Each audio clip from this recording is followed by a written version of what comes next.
Si vous voulez devenir autonome dans la mise en production de vos projets data ou IA, le premier élément qu'il vous faudra maîtriser, c'est l'écriture des scripts shell. En effet, ce sont des scripts qui permettent finalement de pouvoir déployer des projets dans les environnements de production ou de pré-production. Sans la maîtrise de l'écriture des scripts shell, vous n'irez jamais en production. Et donc, je me propose dans cette vidéo de partager avec vous les différents éléments que j'ai appris qui m'ont permis donc de pouvoir écrire des scripts shell de qualité et déployer facilement mes projets en production. Dans cette vidéo, je partagerai avec vous les pépites dont vous avez besoin pour pouvoir progresser dans votre carrière en tant que data scientist. Suivez la vidéo jusqu'au bout parce que clairement, il y a un avant et un après. Ça vous permettra finalement de pouvoir être beaucoup plus à l'aise sur les thématiques de mise en production.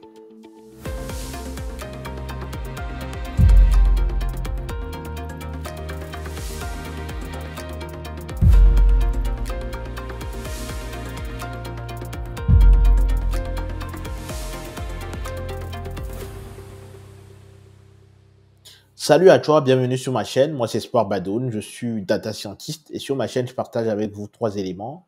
Premièrement, on parle de mindset. Ensuite, on parle de stratégie et ensuite d'astuces de code Python pour la mise en production. Parce que je suis convaincu que c'est avec ces 3 éléments que tu deviendras toi aussi autonome dans la mise en production de tes projets data ou IA. Alors, si les thématiques autour de la mise en production des sujets data science t'intéressent, je t'invite donc à faire 2 choses. Premièrement, abonne-toi afin de participer à cette aventure collective et deuxièmement, active la cloche des notifications afin d'être notifié de tous nos nouveaux contenus édifiants qui apparaîtront sur la chaîne.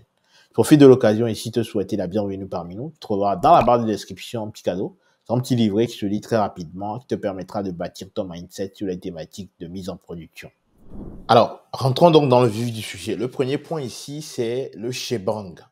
Donc, c'est quoi le shebang? Le shebang, en fait, c'est la suite de caractères, dièse, point d'exclamation, qui détermine en fait que c'est un fichier de script et avec quel interpréteur le lancer. Donc ici, bash en l'occurrence. Ensuite, on a echo. Echo permet donc l'affichage d'un texte dans la console. Et on a la déclaration d'une variable sans mot-clé, sans espace autour de égal et appel à sa valeur utilisant donc l'opérateur $. Exit, c'est la sortie donc du script. Donc, ça donne quoi concrètement? Alors, on va revenir donc dans notre répertoire, système pour la data science, et on va créer donc un nouveau répertoire qu'on va appeler séance 2. OK? On va rentrer dans séance 2. Et donc, dans séance 2, ce qu'on va faire ici, simple, on va créer donc notre fichier. Donc, vous avez vu, il y avait 2 façons de créer un fichier. Il y a l'utilisation de Vim et l'utilisation de Nano. OK? Donc, si je fais donc Nano, alors le nom du fichier, vous pouvez dire par exemple shebang 1.sh. OK? Et là, vous faites donc, comme on avait vu, CTRL-O pour écrire dans ce fichier-là. Tapez Entrée. Et là, vous pouvez donc simplement taper donc dièse, point d'exclamation, comme j'ai dit. C'est ce caractère-là qu'on met ici qui va déterminer en fait si ce fichier est un fichier de script et avec quel interpréteur le lancer. OK? Donc, en l'occurrence, bash ici, comme je l'ai dit. Donc, vous faites var égale simplement vous. OK? Ensuite, vous faites echo bonjour $var. OK? Une fois que c'est fait, on refait la même chose. Echo.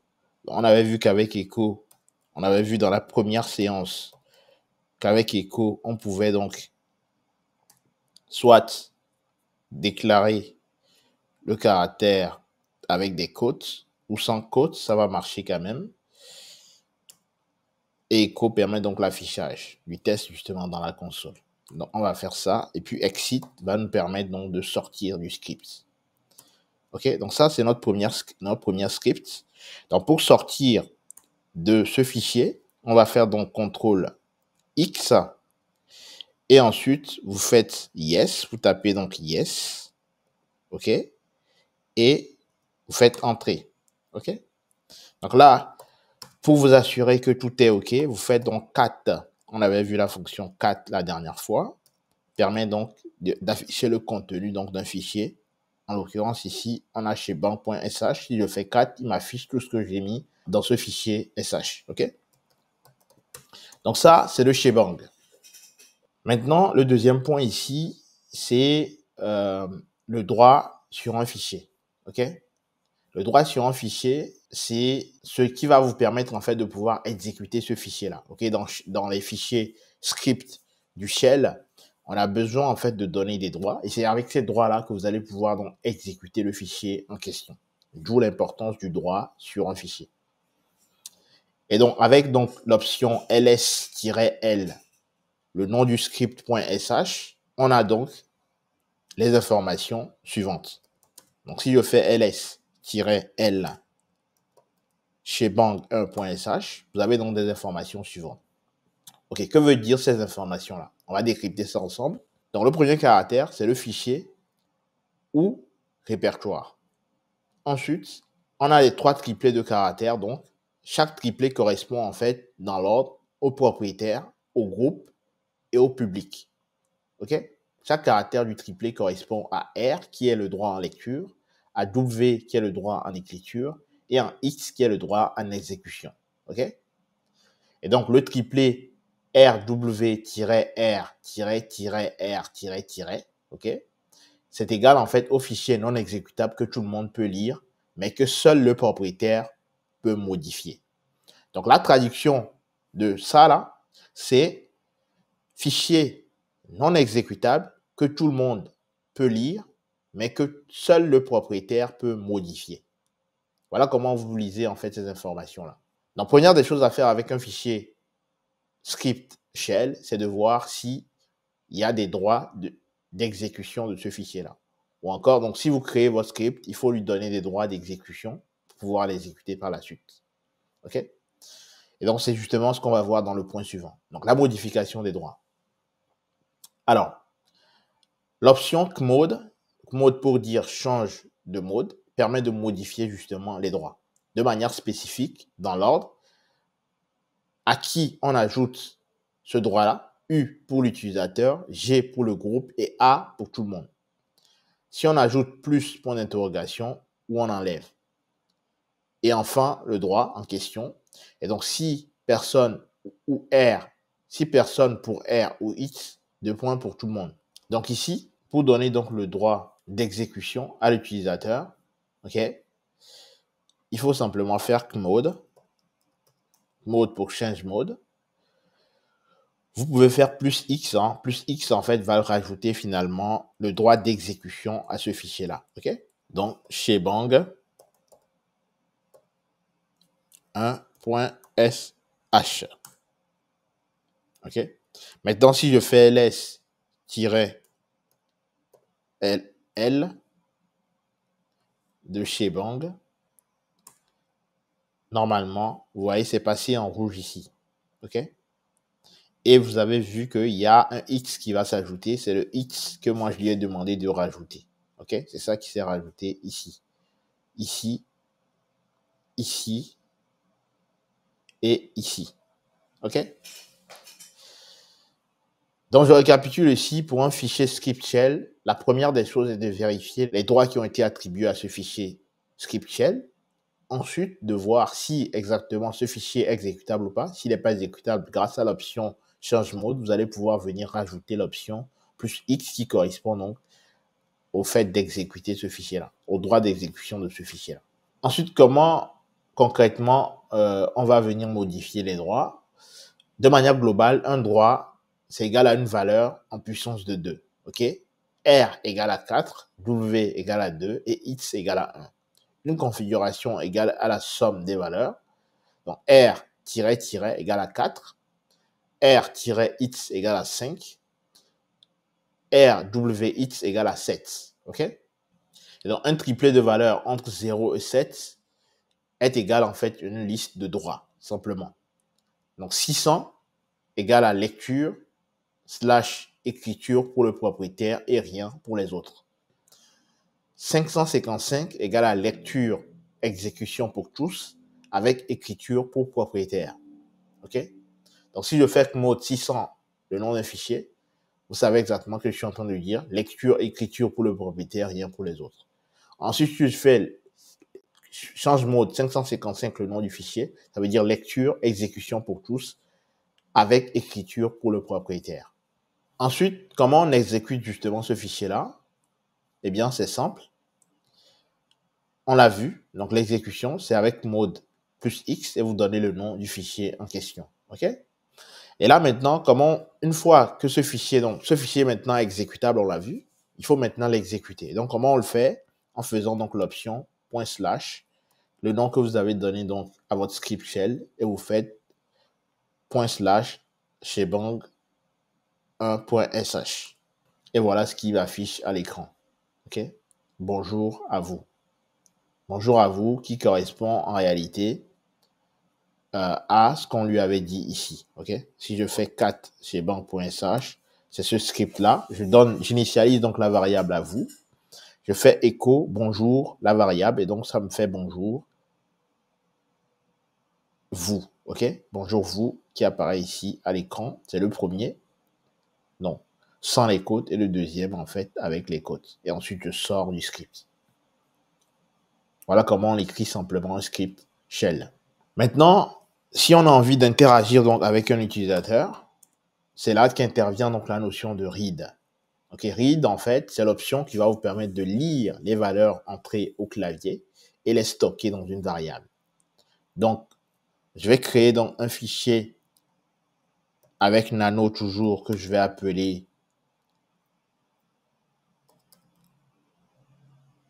read.sh,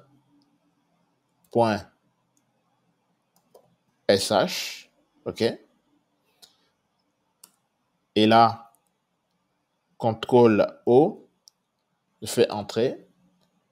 Et ensuite, alors, CTRL O, entrée. OK, donc là, j'ai mon fichier nano qui est ici. Je vais donc, comme on l'a fait, créer donc le script, dièse, point d'exclamation, /bin, /bash. Je vais faire echo votre nom.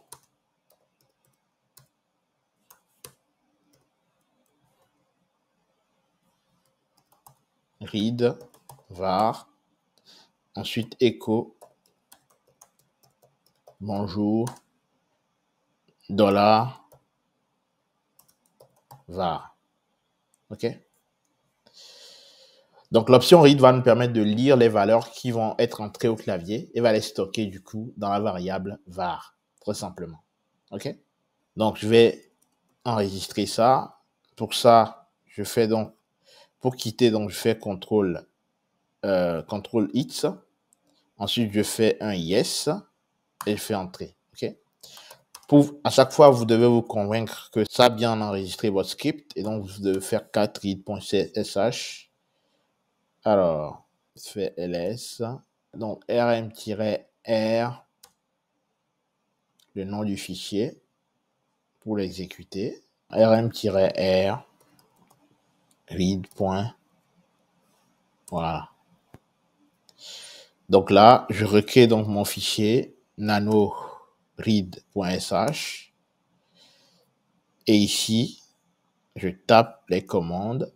Donc, dièse, /bin, /bash.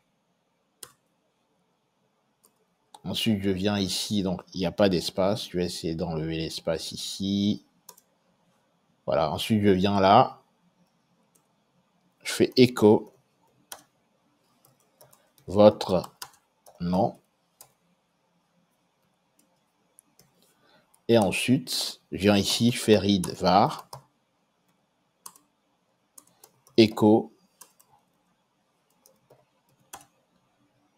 Bonjour. $, var. OK? Maintenant, une fois que vous avez fait ça, comme d'habitude, CTRL X, vous faites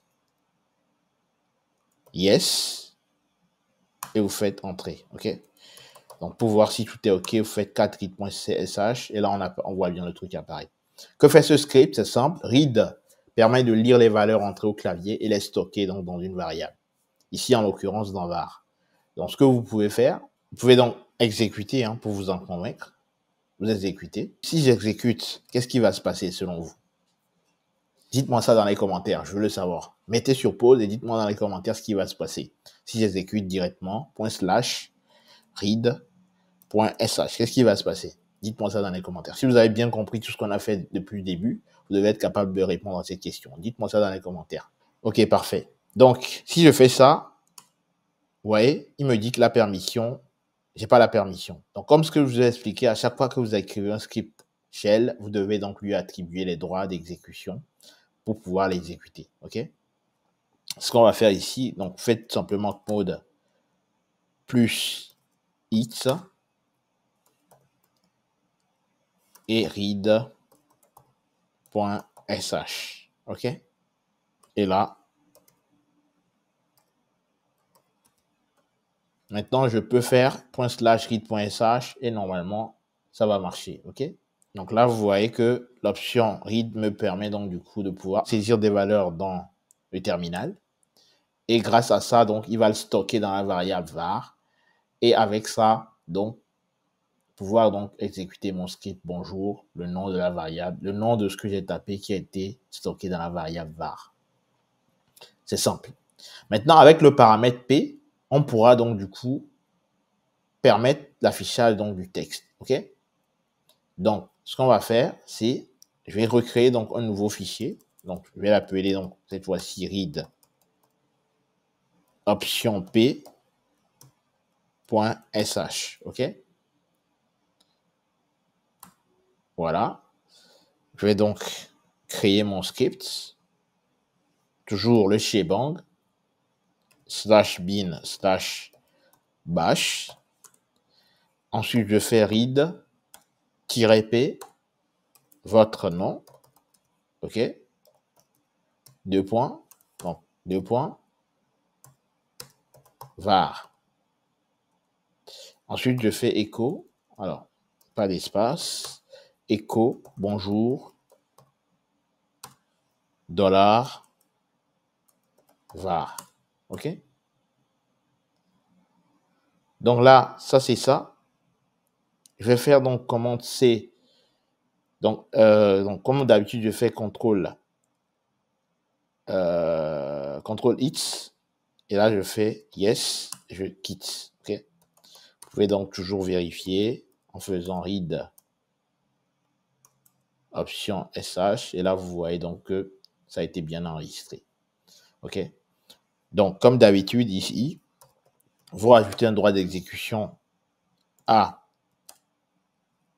la fonction au fichier script, read option p.sh. Et avec ça, donc, on va pouvoir donc l'exécuter simplement en faisant ça. OK? Et là, il me dit mon nom. Je donne le nom. Donc, le nom, mes espoirs. Voilà. OK? OK. Donc, voilà un peu ce que je voulais vous montrer par rapport donc, aux bases du script shell. Donc, pour aller un peu plus loin sur les variables, les caractères spéciaux que vous voyez à l'écran sont généralement permettent donc de faire des choses un peu plus évoluées. OK? Le premier caractère ici, qui est le // permet l'annulation de leur effet. OK? Le double quote, l'annulation de l'effet de la plupart des caractères, sauf le $ et sauf le // et justement aussi le pipe. Le simple quote, par contre, permet l'annulation de l'effet de tout sauf justement le //. OK? Donc, l'application de ça, c'est quoi? Donc, on va aller ici, on va créer donc notre fichier. Donc, on va dire nano, un peu plus loin, var.sh.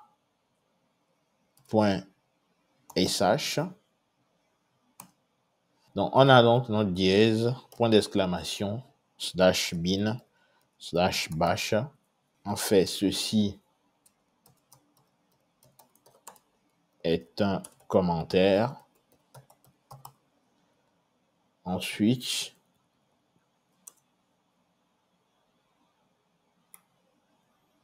on fait var égale à vous. OK? Par exemple.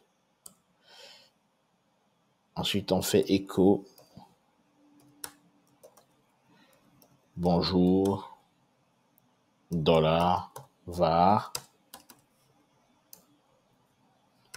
On fait ça. Bonjour. Vous.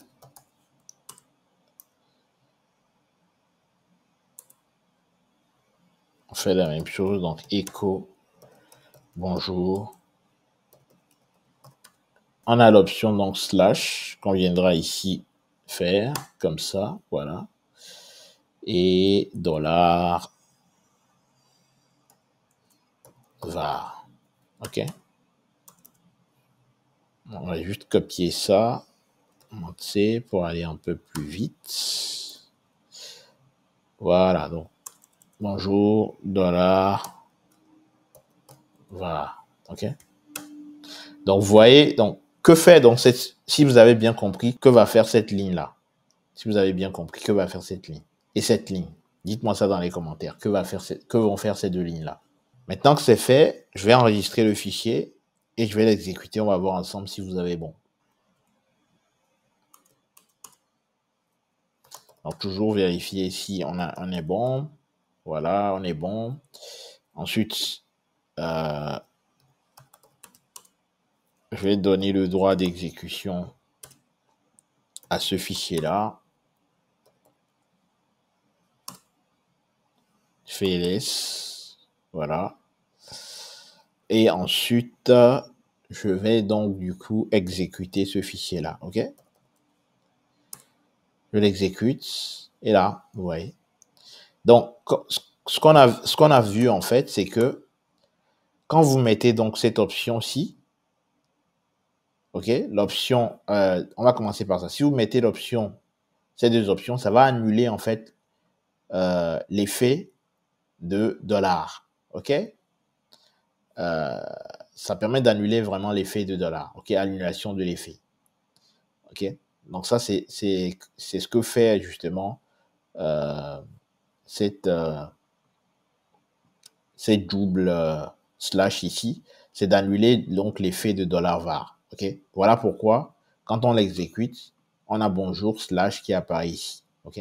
Alors qu'ici, on a bonjour $var. Donc ça fait référence à cette variable-là et ça s'affiche très bien ici. OK?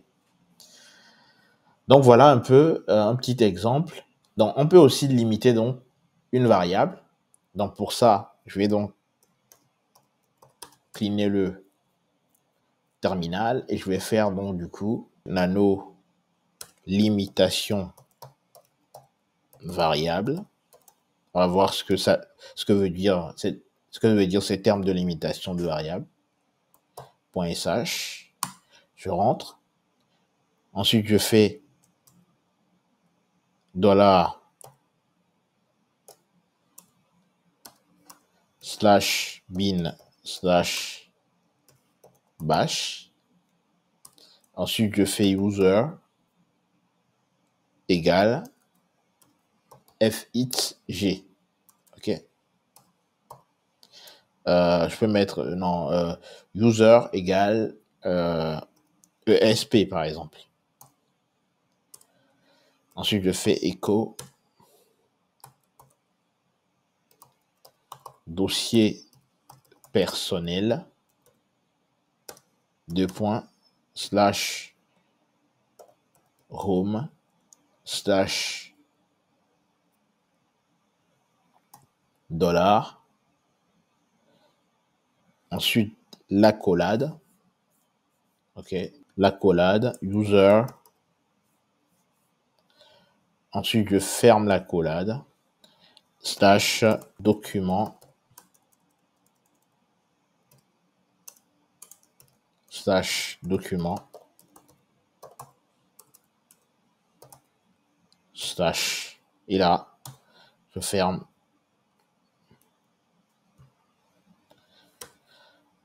Ça. Donc, comme d'habitude, CTRL X, yes, et vous sortez. Ensuite, vous faites cat limitation variable.sh, et là, vous avez quelque chose qui est ici. OK? Comme d'habitude, je vais devoir exécuter ce fichier-là. Pour ça, je fais ça. Et ensuite, je l'exécute. OK?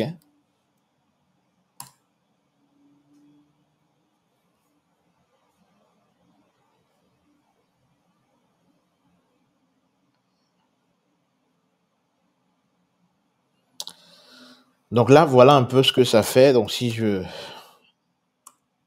réexécute, voilà. Donc ça me met echo dossier personnel home, le user que j'ai mis ici, qui va apparaître là. Ensuite, ça, je document. C'est une façon un peu plus élégante d'écrire ce genre de choses. OK? En utilisant justement les accolades. Au lieu de faire directement dollar, le nom de la variable, vous pouvez donc faire ça, dollar, utiliser donc l'accolade, ce qui va limiter la variable. Et c'est une façon, voilà, comme je l'ai dit, plus élégante d'écrire ce genre de choses. Généralement, c'est la façon la plus recommandée, on va dire comme ça.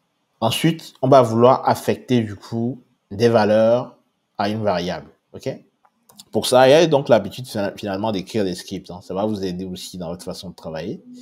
Donc on va, comme d'habitude, on va ouvrir donc un nouveau fichier script shell que je vais appeler nano affectation valeur à variable .sh.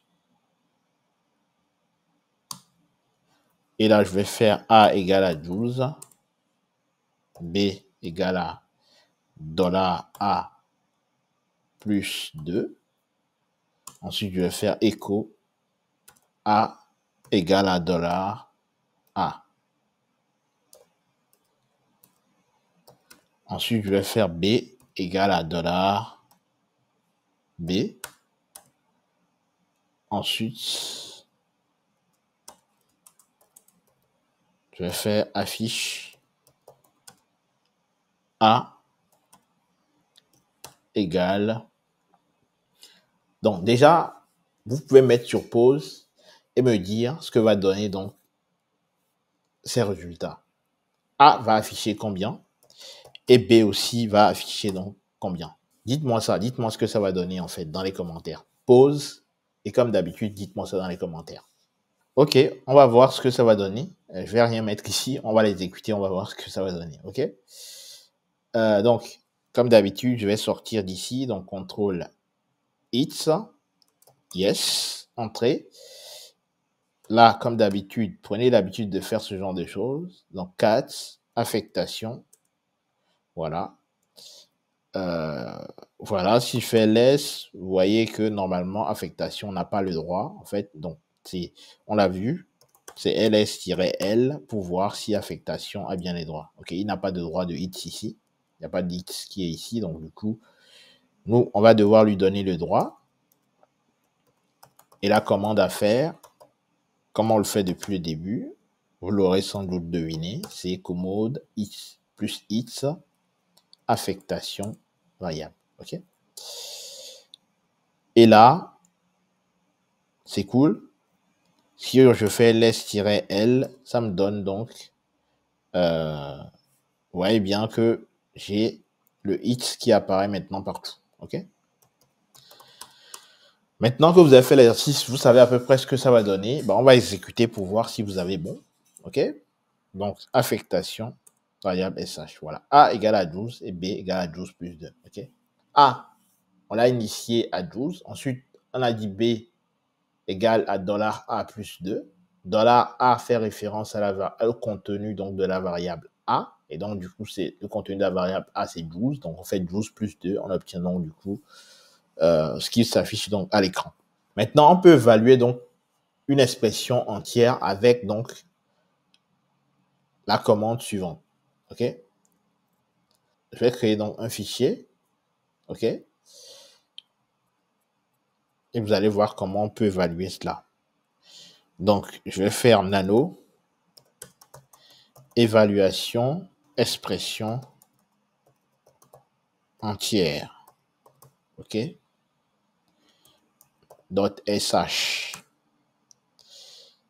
Donc, je fais A égale à 12. Donc, l'expression entière s'évalue donc grâce à la commande, donc les deux parenthèses à gauche. Donc, les deux parenthèses ouvrantes à gauche. Et on met l'expression qu'on veut évaluer à l'intérieur. Ensuite, les deux parenthèses fermantes à droite. OK? Ensuite, grâce à echo, on avait vu echo permet l'affichage. Donc, on va faire echo.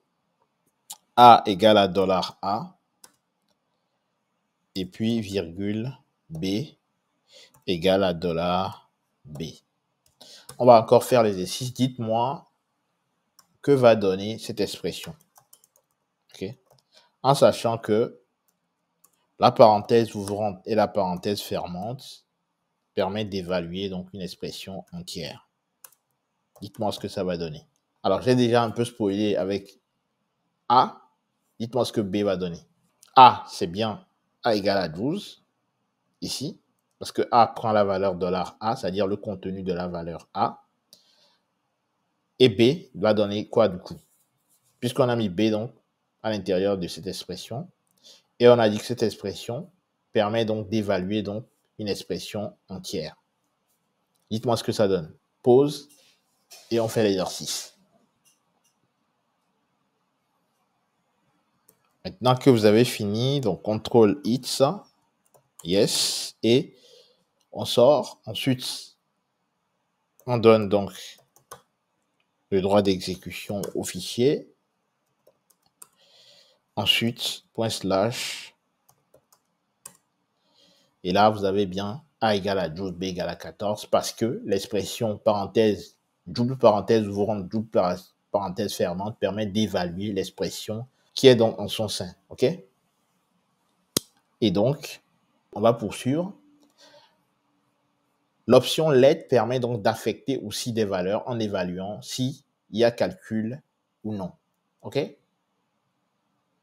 Donc, on va créer donc le fichier nanolet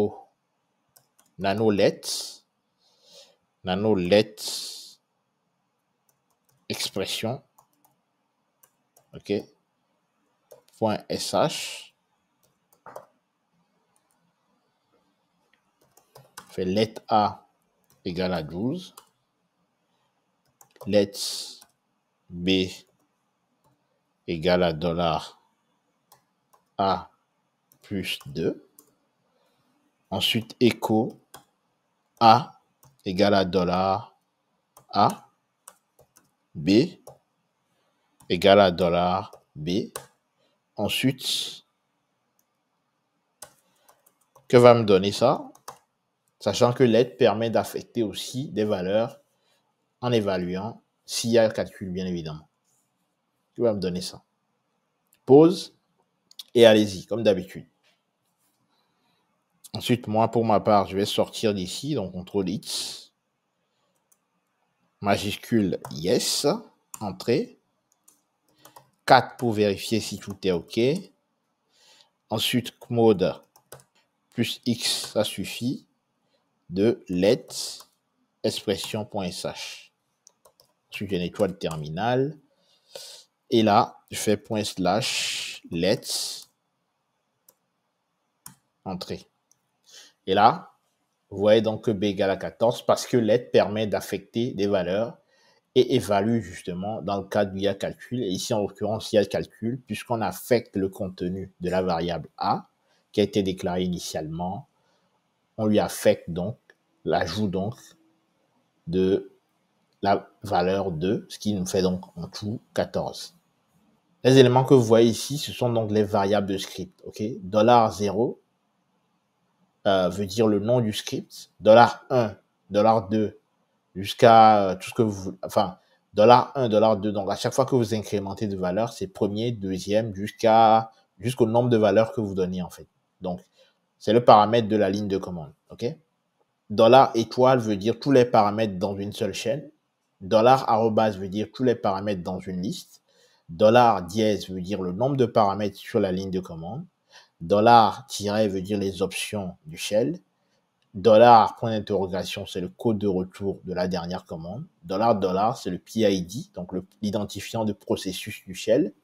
Dollar, point d'exclamation, c'est le PID du dernier processus lancé en arrière-plan.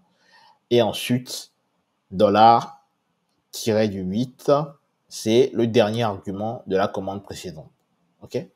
Donc, une fois que ces variables de script ont été énoncées ici, on va parler donc du coup des variables d'environnement. Les variables d'environnement sont des variables qui sont connues dans Bash, qui sont créées donc au lancement de la machine et au lancement d'une application. OK? On recense donc plusieurs variables d'environnement. Parmi les plus connues, on a donc $path. C'est la liste des chemins où chercher les exécutables. OK? Donc, quand vous faites $path, il va chercher donc les exécutables donc, dans ce path-là. OK? $user, c'est le nom de l'utilisateur. $home, c'est le répertoire de base de l'utilisateur. $lang, c'est la langue du terminal. OK? Et l'option printf permet donc de lister toutes les variables. OK?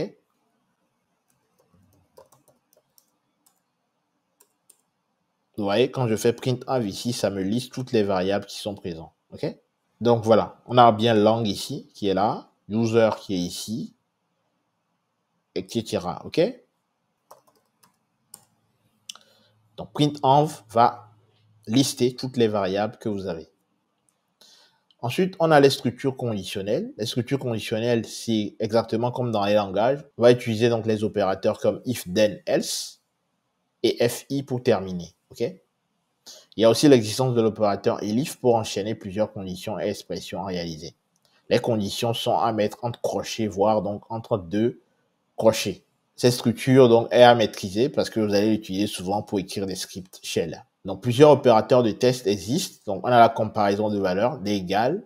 Il y a le equal pour égal, non equal pour NE, greater equal, c'est-à-dire comme vous l'avez bien compris, plus grand ou égal. Greater than, donc plus grand que.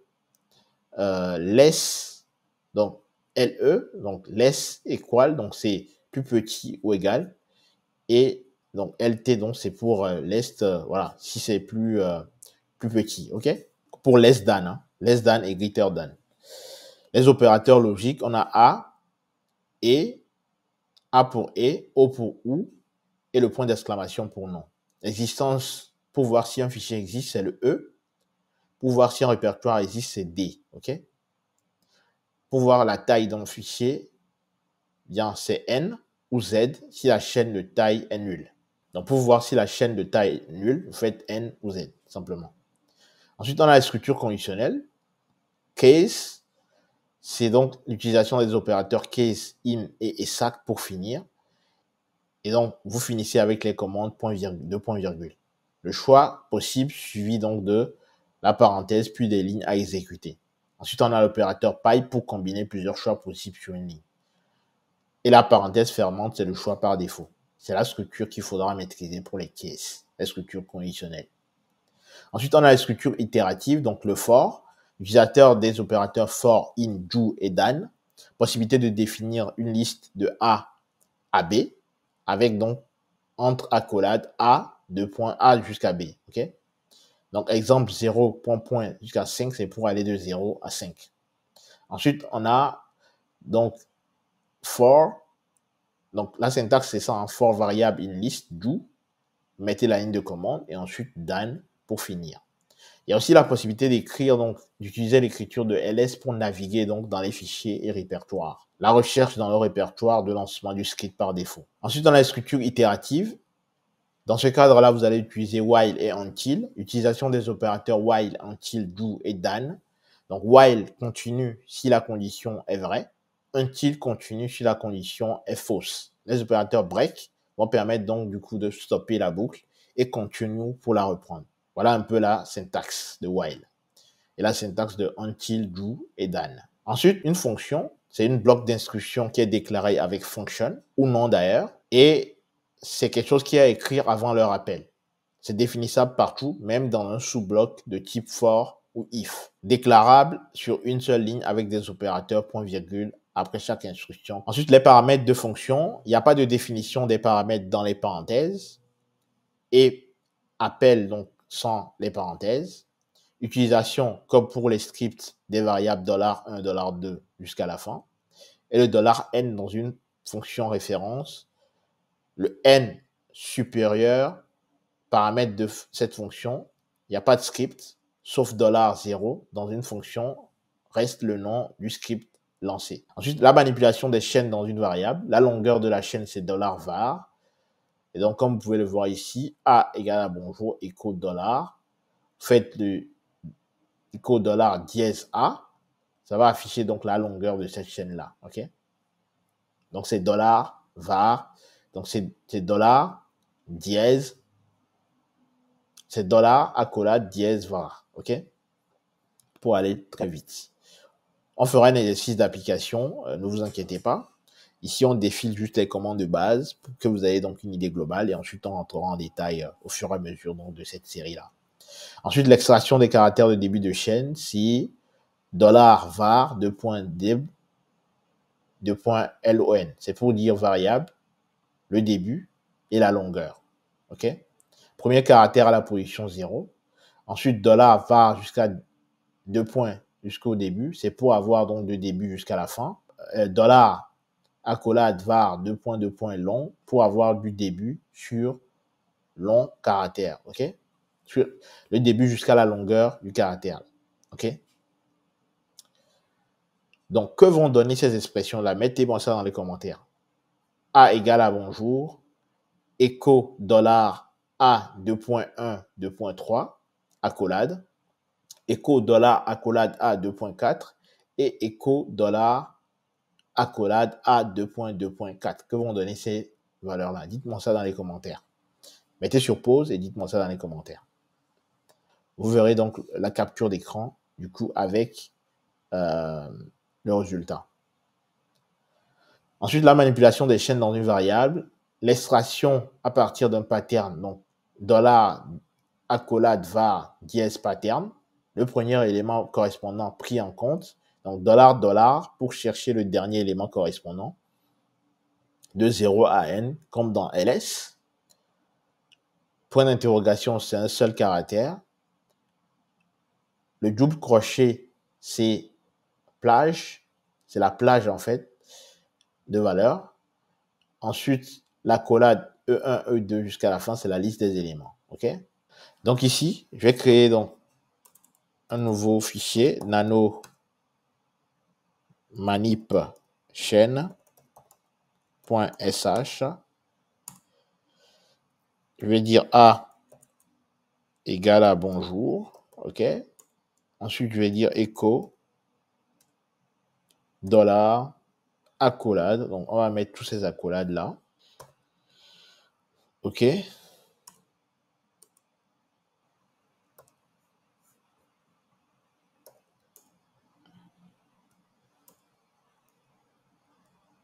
Je vais mettre ça. On corrigera ça peut-être prochainement. Donc, vous allez me mettre les résultats. OK? Vous mettez les résultats et on corrigera ça prochainement.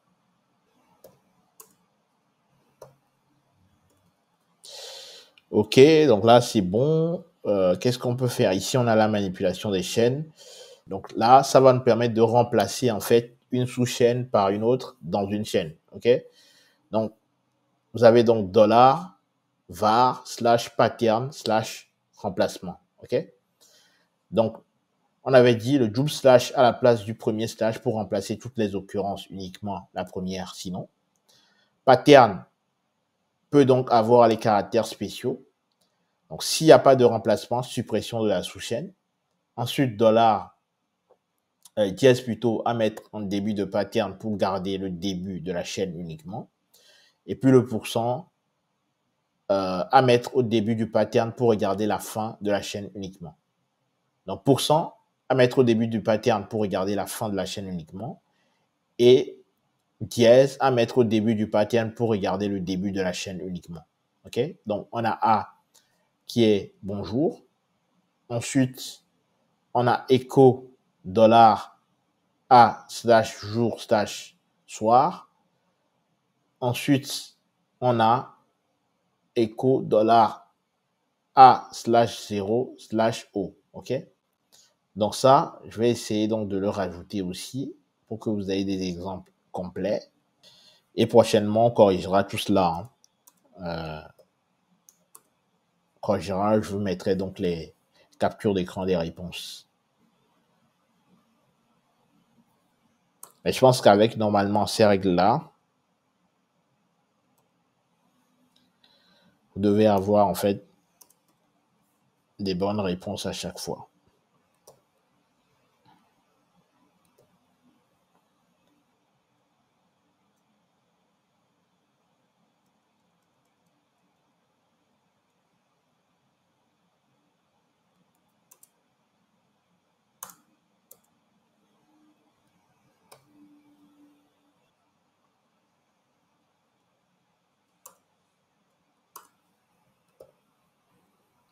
Ok, donc là c'est bon.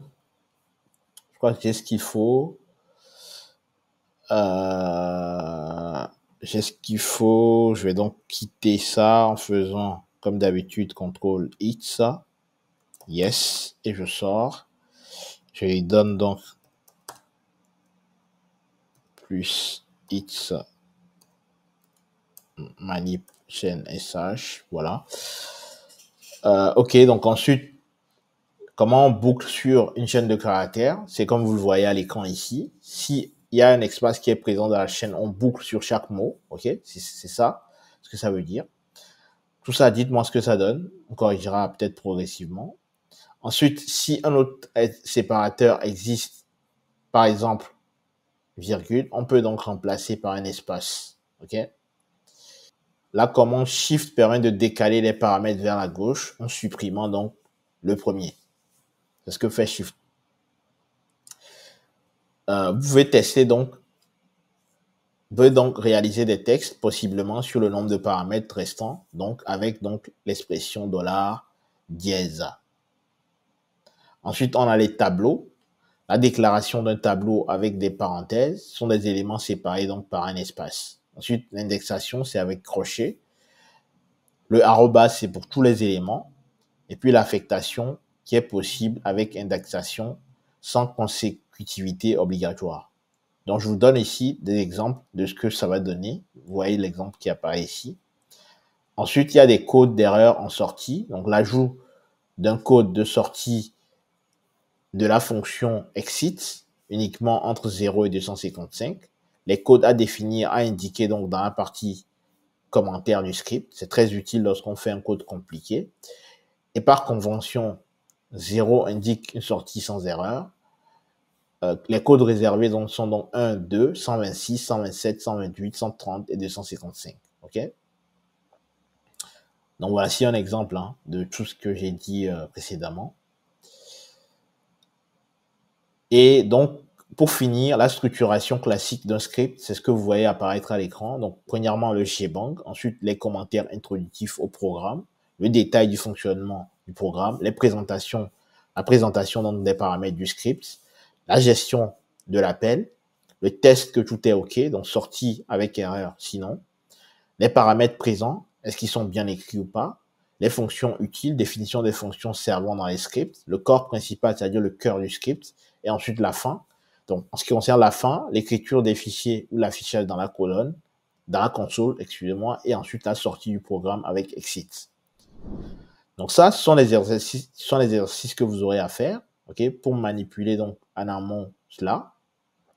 On a déjà créé le répertoire de la séance 2. Ensuite, copier donc le répertoire ubiglog 4 UCI qu'on a vu dans la première séance, dans ce nouveau répertoire. Et donc, comme script simple, écrivez-moi donc un script prenant des entiers en paramètres et affichant la somme de ceux-ci. Gérez donc le cas aucun paramètre fourni. Gérez le cas paramètre non entier. Ensuite, écrivez-moi un script qui demande avez-vous compris le cours oui, non, exit. Qui répond bravo si l'utilisateur répond oui. N'hésitez pas à poser des questions à l'enseignant si l'utilisateur répond non. Au revoir si l'utilisateur répond exit. Merci de lire les consignes sinon. Ensuite, gérer les variations à la réponse, c'est-à-dire oui peut être écrit aussi oui, oui avec majuscule, simplement petit o ou grand O. Ensuite, non, pareil, dans la même écriture. Exit peut être aussi écrit à peu près dans la même écriture. Ensuite, donc, pour finir, le script, donc, il va le permettre de rechercher des informations. Donc, on va travailler sur les fichiers qui sont présents toujours dans le répertoire ubiglog 4 UCI.